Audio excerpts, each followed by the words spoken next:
Terima kasih kerana memilih channel ini untuk mendapatkan berita terbaru setiap hari. Bagi anda yang pertama kali berada dalam channel ini, sila pertimbangkan untuk tekan butang like, subscribe dan komen video ini untuk penambahbaikan pada video akan datang. Berita politik, berita semasa, berita ekonomi, berita kesihatan, pendidikan dan segalanya ada dalam channel ini. Salam sejahtera Malaysia, selamat petang. Berita terkini dipetik daripada malaysiakini.com bertajuk Carta Aliran Bekas AG buktikan wang di akaun Najib bukan derma Arab. Dua carta aliran kewangan yang telah didedahkan oleh Peguam Negara ketika itu iaitu Muhammad Apandi Ali 5 tahun yang lalu sudah membuktikan bahawa wang yang disalurkan ke akaun bekas Perdana Menteri Najib Razak bukan derma dari Arab Saudi, kata Mahkamah Rayuan. Abdul Karim Abdul Jalil yang mempengerusikan panel 3 hakim itu sebulat suara memutuskan bahawa carta aliran yang ditunjukkan oleh Apandi kepada media pada Januari 2016 menunjukkan bahawa dana syarikat SRC International yang sebenarnya mengalir ke dalam akaun Najib. Malah DW14, saksi pembelaan ke-14 Apandi, mengesahkan bahawa dua carta aliran yang dipegangnya semasa sidang akbarnya pada 26 Januari 2016 untuk membebaskan perayu iaitu Najib adalah carta aliran yang sama yang dikemukakan oleh pihak pendakwaan sebagai bukti semasa perbicaraan rasuah 42 juta SRC terhadap perayu. Carta aliran tersebut jelas menunjukkan dana SRC masuk ke akaun bank perayu dan ia bukan derma daripada Arab Saudi seperti yang didakwa perayu, katanya. Tambahnya lagi, dalam apa jua keadaan, pendapat dan keputusan Peguam Negara tidak mengikat penggantinya. Peguam Negara hari ini bebas untuk membuat keputusan dan menggunakan kuasa perlembagaan dan undang-undangnya mengikut undang-undang.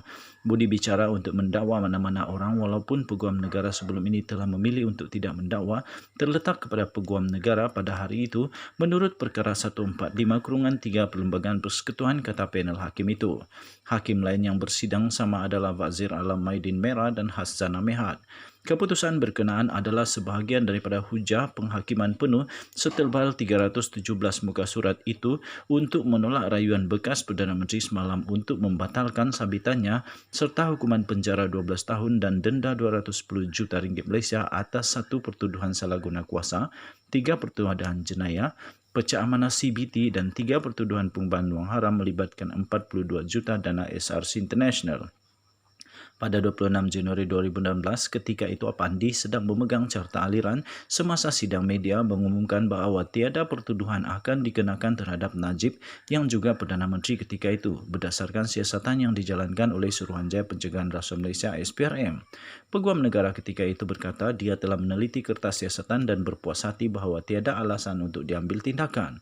Bagaimanapun, semasa pentadbiran Pakatan Harapan pada 2018, pihak pendakwaan melalui Peguam Negara ketika itu Tommy Thomas mendakwa Najib berhubung kes rasuah SRC International 42 juta ringgit Malaysia. Semasa perbicaraan SRC, pasukan pembelaan Najib antara lain berpendapat bahawa 42 juta itu adalah sebahagian daripada derma daripada Arab Saudi dan bukannya dana daripada syarikat itu. Bagaimanapun, dalam keputusan sebulat suara itu, Mahkamah Rayuan memutuskan bahawa pembelaan derma Arab Saudi adalah tidak boleh dipertahankan. Sebelum ini, anak syarikat 1MDB SRC kemudiannya menjadi milik penuh Menteri Kewangan Diperbadankan atau MOF Incorporated. Selain bekas Perdana Menteri, Najib juga pernah menjadi Menteri Kewangan, Penasihat Emeritus SRC dan pengerusi Lembaga Penasihat 1MDB. Bagaimanapun, hukuman penjara dan denda terhadap Najib ditangguhkan sementara menunggu penyelesaian rayuan bekas Perdana Menteri itu ke Mahkamah Persekutuan. Mengikut alasan penuh penghakiman, Mahkamah Rayuan menyatakan hakim perbicaraan iaitu Hakim Mahkamah Tinggi Kuala Lumpur Muhammad Nazlan Muhammad Ghazali dengan betul mengenepikan keterangan Apandi bahawa dia membebaskan Najib daripada sebarang salah laku dalam perkara SRC. Panel hakim menegaskan bahawa semasa perbicaraan kes itu, bekas Peguam Negara mengakui keputusannya dibuat berdasarkan bahan yang ada dalam kertas siasatan setakat 26 Januari 2016.